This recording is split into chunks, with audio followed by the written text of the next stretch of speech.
punctuation and that it's read correctly. So a little bit about me. Yes, I grew up in the church. I was involved in kids ministry from grades 7 through 12.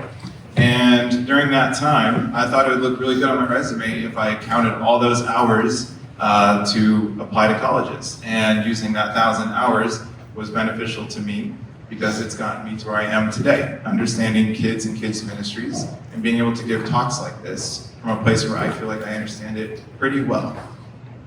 So this talk blends a little bit of my personal experiences working with kids ministries, and it also blends a little bit of science.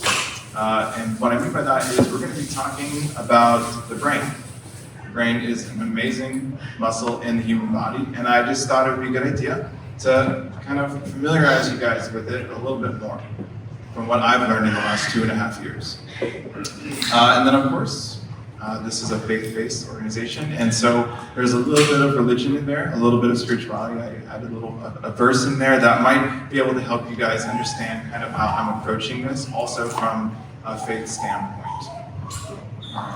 We can go to the next slide. So, as I was saying, I'm a Christian, and I'm also a graduate student, and I have a very big family that I come from. So, my approach to understanding EQ starts with my personal experience of having relationships in my life. And those relationships, I call them connections. Connections to me it's everything. It adds to our well-being, it adds to our resilience. And by resilience, I mean that in the moments where you feel like you can't stand alone on something, there's someone there standing with you, encouraging you, understanding you, being strong for you in the moment where you can't feel too strong yourself. So in school right now, what I've learned is they teach you from a systemic perspective, and I'm going to simplify that for you.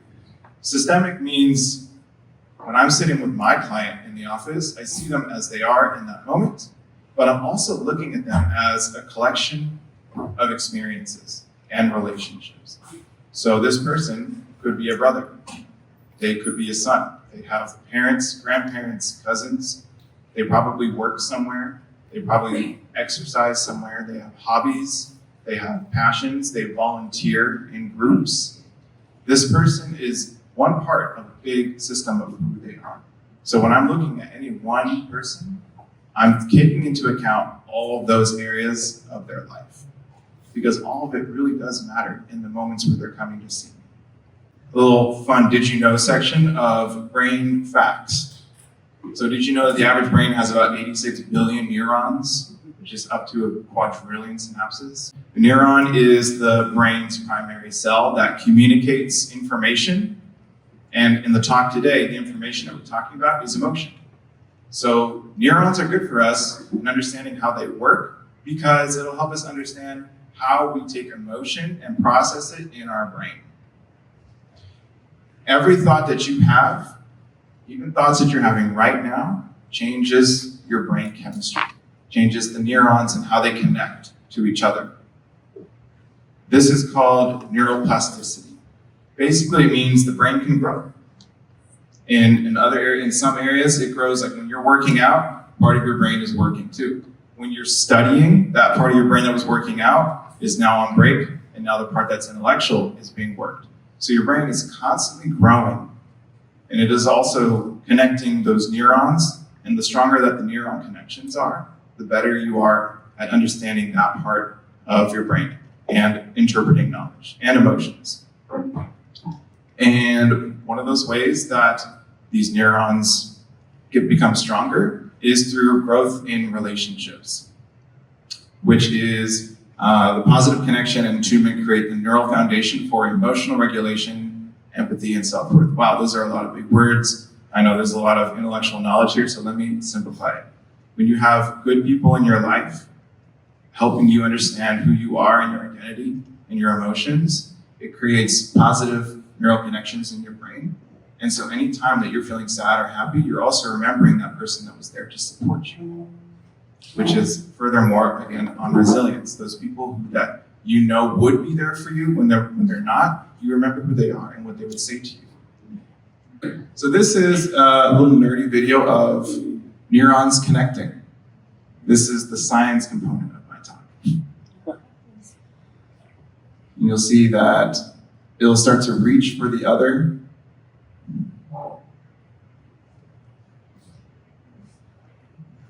And right there is a connection. This is done under a microscope. And so we're going to go back to the top of the discussion where I talked about connection. Connections mean everything. Connections to another person and connections in the brain that can help us understand how our emotions work. So at birth, our brains are 25% made already. And when we hit 1 year, 60%, and at the age of 5, our brains are already 90% fully grown. So many of us in here, our brains are still growing, which means that your brains are still very moldable. And they're very easily influenced by people that are in your life that you trust, that you have positive interactions with. Every interaction, every experience grows the parts of your brain. And so what we're going to be focusing on is just the bottom 3 here, which is 5 years, 10 years, 15 years. Okay, this is my favorite part of the presentation. Top brain versus bottom brain thinking. So the basic way I'm going to put this is it's not literal top brain and your bottom brain. This is just the way to conceptualize it. So top brain is more cognitive. It's coherent, it's intellectual, and it's how you communicate what's going on with yourself, right? Bottom brain is more emotional. It's reactive, fight, flight, anger, the basic functions that control your heart rate, your breathing, right? So a lot of that just takes place on its own. And so as caregivers, teachers, volunteers, this is where your role is important, is for the most part, when we are born, who knows the first language that we speak? We cry. That's a human's first language, is crying. Over time, who teaches the child, who teaches the baby to talk? The parents, the caregivers, older cousins, aunts, grandpas, grandmas. These are all part of a person's system, and they're all influencing this person. And so when a child is having, let's say, a tough moment, maybe like a meltdown, maybe little Johnny had his toy stolen by Timmy, and now Johnny is upset, he's angry, and he's yelling. What part of his brain is he using? Bottom, right? So as the person that's in front of him, what we want to do is help him come from a bottom brain thinking up to top, right? And how do we do that? Well, let's get into it. So EQ is a lot about connection through emotional understanding. So this is more of like my personal view, is utilizing the understanding of how we connect with each other and emotional intelligence, and how they complement one another. So the literal definition is the ability to recognize, understand, and manage our own emotions and the emotions of others. And this is a Bible verse I felt went well, is be quick to listen, slow to speak, and slow to become angry, right? Because when you have a little one or someone in front of you who's having a meltdown, they're really upset, what's happening to you as well? You're probably feeling some of that. It's probably coming over to you as well. So it's your job as that caregiver, as that volunteer, as that teacher, to model yourself in a way that calms them, tells them that everything is okay. And so this is helping them connect their emotional brain up to their top brain. And the way we do that, like first, is calming down the emotion and then helping them translate it into words. So you, the person, you, the volunteer, can understand, oh, that's what's going on here. He's upset because Timmy took his toy and ran away without asking. Okay, these are the EQ basics. The first one is empathy. Who knows what empathy is? Yeah, I love empathy. It's one of my best tools in my office. A lot of times, I'll ask my clients straight up, how does that make you feel? Which is a very popular therapy line. And it's very real. Which is basically, I'm trying to understand their feelings. And a general rule of thumb for feelings, one word describes a feeling. If you do more than 2 or 3 words, that's more of a thought. So if I ask a client, tell me how you feel about that. Well, it just kind of started the other day and I was in the car and I have to stop and be like, well, that's more of a thought. I want to hear the feeling. I'm angry. It's good. What caused you to be angry? So you identify one, which then can lead you to the thought, which is next. Self-regulation and self-awareness, they go together because self-awareness is your emotions in the moment, where little Johnny is getting really upset. Okay, now I'm getting upset. Ooh, okay, I need to regulate myself. Okay, I'm getting upset because he's upset, so I'm gonna take mine, I'm gonna put it over here. It's not that it's not important, but I'll get to it later. But for now, I'm connecting with little Johnny. So managing your emotion in a healthy way, realizing that their anger that you're receiving doesn't have anything to do with you. So personalizing it is a tricky game. What we want to know is what's going on with Johnny that has nothing to do with me. Social skills, managing relationships effectively, and motivation, channeling emotions towards positive goals. Motivation is, let's say you successfully are able to calm down Johnny and he is able to articulate to you, here's what happened. Timmy took my toy, made me very upset. And you have a talk with both of them, and suddenly Johnny is able to forgive Timmy, and Timmy's able to ask permission, and then Johnny's in a good mood, and now Johnny's actually helping pick up all the toys in the room after he's played with them. Motivation is, hey Johnny, I just want to say I really appreciate you doing that, man. That was so cool. That you came to me and you talked to me. That was good. And then you told me how you were feeling. That was really good too. And then, you know what you did? You went and helped out Timmy and you made amends. And then you helped pick up all the toys. Reinforcement on the process. Because we want to let them know this was the right thing to do. This was the best way for me to help you. We're constantly teaching how to communicate. We're constantly teaching them how to connect from the bottom brain up to the top brain. Emotions up to cognitive. So when it comes to emotions, as I said earlier, just keep it simple. For kids, they don't know the complicated ones. Anxiety, irritation, agitation. We want to stick to the basics. Happy, sad, angry, disgusted, fearful, bad, surprised. Who's watched Inside Out? Yeah, keep it that simple. Leave the complicated emotions to me. I'll take care of that. Here's a fun fact. Your unconscious mind processes info 200,000 times faster than your conscious mind. Most decisions and reactions happen automatically before the conscious awareness kicks in. So that kind of reinforces the bottom brain theory, is that a lot of times when something happens in front of us, we're having more of an emotional reaction first.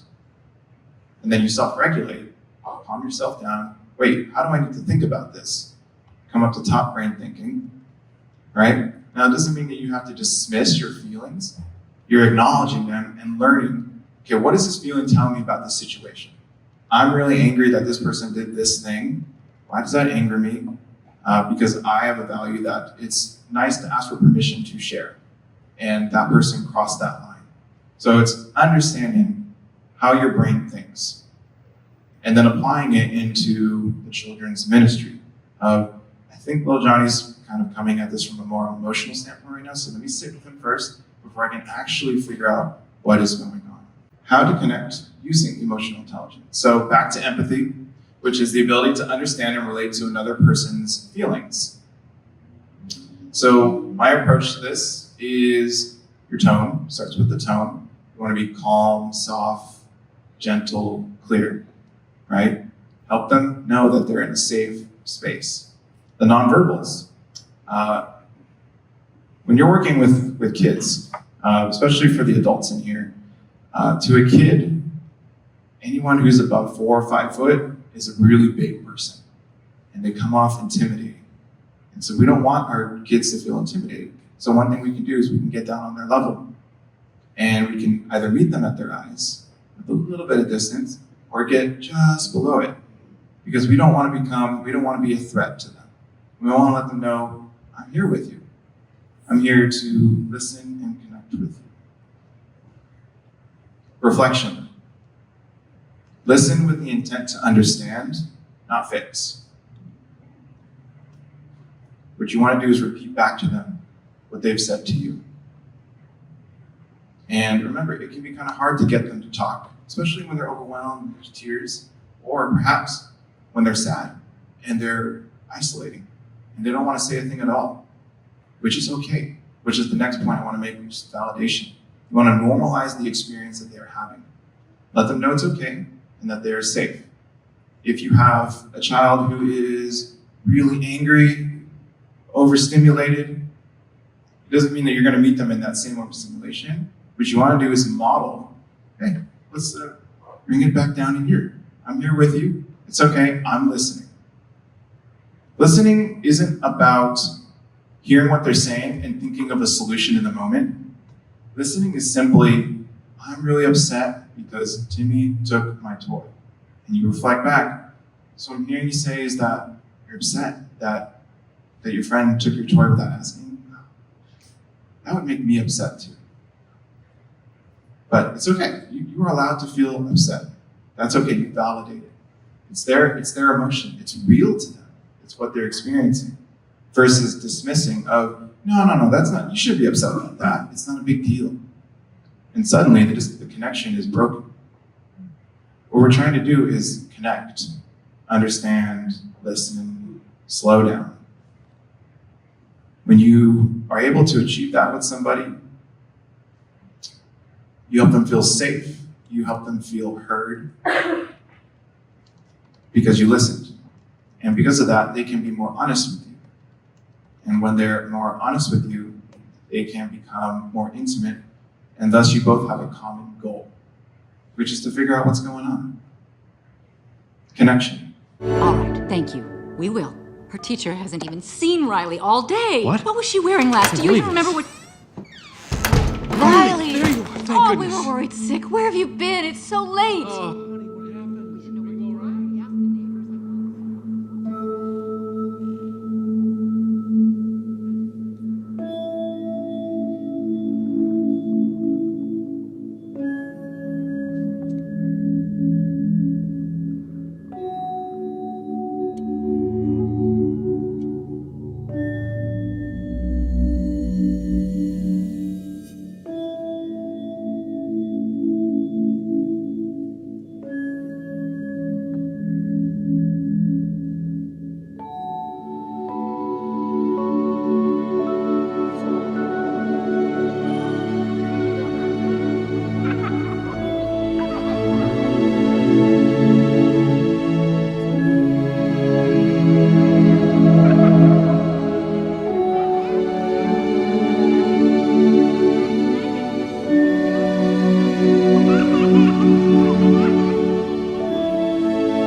I know you don't want me to, but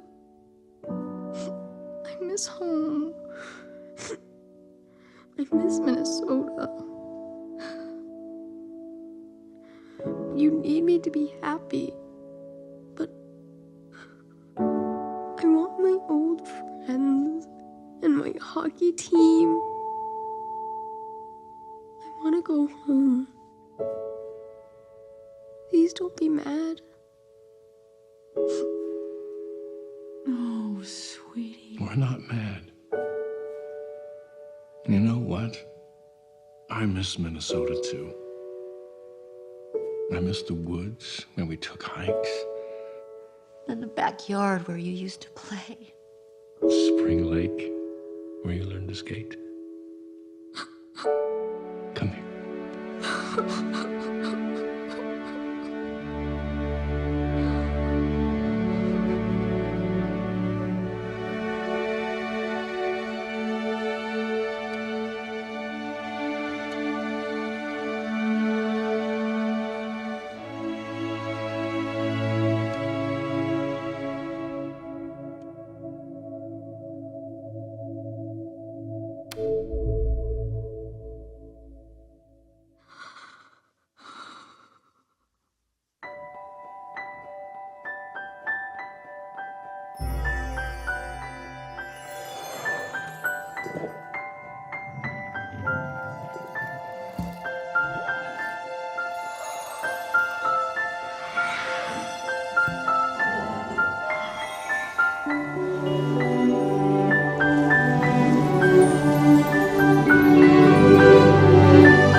So I thought this was a really good clip to pull from some of the samples of the stuff we've been talking about today. So some of the things we saw was the parents, their child comes home after having gone missing for a while, so they're extremely worried. But the first thing they do is they get down on her level. You can see that their eyes are a little bit lower to make her feel safe. We're not mad at you, we're not upset, we're just worried. And then what we see is the memory sequence of what's going on in her brain, what's going on in her mind. So when you have kids in front of you during your volunteering, how many hours are you with each of these kids for volunteering? Like 2 hours at a time for each, right? 1 hour? Yeah. So you get to see this child for 1 hour out of their week. And then there's 167 other hours they are not with you. But it doesn't mean that what they're coming in with is left at the door. You might have little Johnny coming in getting really upset at Timmy for taking his toy, but perhaps he's also upset at something else. Maybe he's also upset that his sister does the same thing at home, and that reminds him of that, right? He could also be upset that he has to go to school tomorrow. He's worried about that, right? Maybe he's also upset because he didn't get to sit in the front seat on the way to church. There's a number of things that each of us are coming in with, that your kids are coming in with, but you yourselves are also coming in with. So today, as I'm on stage, I have the nerves of being on stage. I have that right in front of you, right? But another thing I'm coming in with is I just had to turn in one of the biggest papers I had to write this last week, and I'm still calming down from that experience. And if anyone watched the Dodgers last night, I don't think my nervous system is recovering ever. We're all coming in with different things that we don't know about. Did anybody know that I was coming in with the nervous feelings from my paper? Or the excitement and joy and just fear feelings of the Dodger game? No, because I didn't tell you. But what we want to do is create a safe space for little Johnny to tell you something. Hey Johnny, what's going on? Like we were talking about little Timmy, and you had a good moment over there where you kind of forgave him and you helped pick up the toys, but you seem still a little mad or upset. I'm upset because there's a bully at school and I have to go to school tomorrow and I don't know what to do. And he trusts you with that information. And suddenly you have something else that you get to talk to the parent about because you saw their kid. You saw what they're going through and you were able to create enough of a moment, a safe space with them where you can now reach back into their life and say, well, let me do that with you. The other thing that I saw in the video was the moment where they're offering her space. How many times do we ask a kid, like, what's wrong? We want an answer like that. Remember, these are kids. They're still learning to use their brain. They also still might be a little timid or afraid to share something. Give them that space.